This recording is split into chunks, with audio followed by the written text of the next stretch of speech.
It was a quiet Friday night, and I was babysitting my 8-year-old cousin, Emily, at her house. Her parents had gone out for a late dinner, and I was in charge of keeping her entertained until they got back. We spent the evening watching cartoons and eating popcorn, but around 10 p.m., Emily started getting sleepy and went upstairs to bed. I stayed downstairs, scrolling through my phone and waiting for her parents to return. The house was eerily quiet, except for the occasional creak of the floorboards. I didn't think much of it.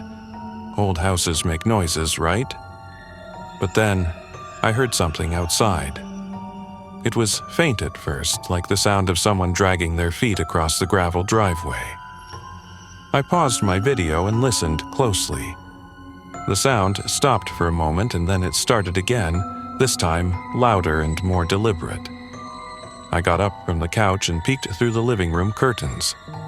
The motion sensor light in the backyard had turned on, but I didn't see anyone. I told myself it was probably just a raccoon or a stray cat, but the sound didn't match. It was too heavy, too slow. I grabbed my phone and texted my friend, joking about how I was probably just paranoid. But deep down, I felt uneasy. A few minutes later, I heard it again. This time, it was closer. It sounded like someone was walking around the side of the house, their footsteps crunching against the gravel. My heart started racing, and I quickly locked the back door. I debated calling Emily's parents, but I didn't want to overreact.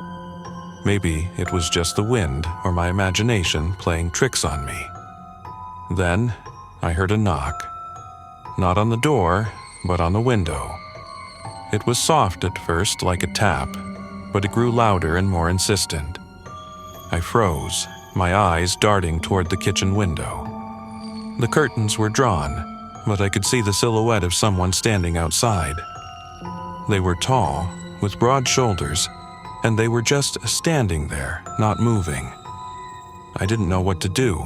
My mind was racing. Should I call the police? Should I wake Emily up and hide?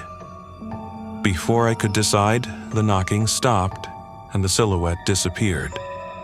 I waited for what felt like an eternity, my ears straining for any sound. But everything was silent again. I convinced myself that it was over. Maybe it was just a prank or someone who had the wrong house. I sat back down on the couch, trying to calm my nerves. But then, I heard something that made my blood run cold. A voice. It was low and raspy, barely audible, but I could make out the words, "Let me in." I grabbed my phone and dialed 911, my hand shaking so badly I could barely hold it. The operator answered, and I whispered, "There's someone outside my house. They're trying to get in." She told me to stay on the line and that help was on the way. As I waited, I heard footsteps again, this time coming from the front porch. I crept to the window and peeked through the blinds. There he was, the same tall figure standing on the porch, his face pressed against the glass.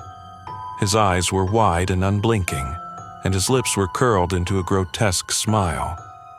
He knocked on the window again, harder this time, and repeated, "Let me in." I backed away, my heart pounding in my chest. I ran upstairs to check on Emily, who was still asleep, oblivious to what was happening. I locked her bedroom door and sat on the floor, clutching my phone and praying for the police to arrive. Minutes later, I heard sirens in the distance. The man must have heard them too, because when I looked out the window again, he was gone. The police searched the property but found no trace of him. They told me it was probably just a random intruder, and to make sure all the doors and windows were locked. Emily's parents came home shortly after, and I told them everything. They were horrified and promised to install security cameras the next day. But what scared me the most wasn't the man himself. It was what he left behind. On the front porch, the police found a single muddy footprint, and next to it, a small, crumpled piece of paper. Written on it were 3 words: "I'll be back."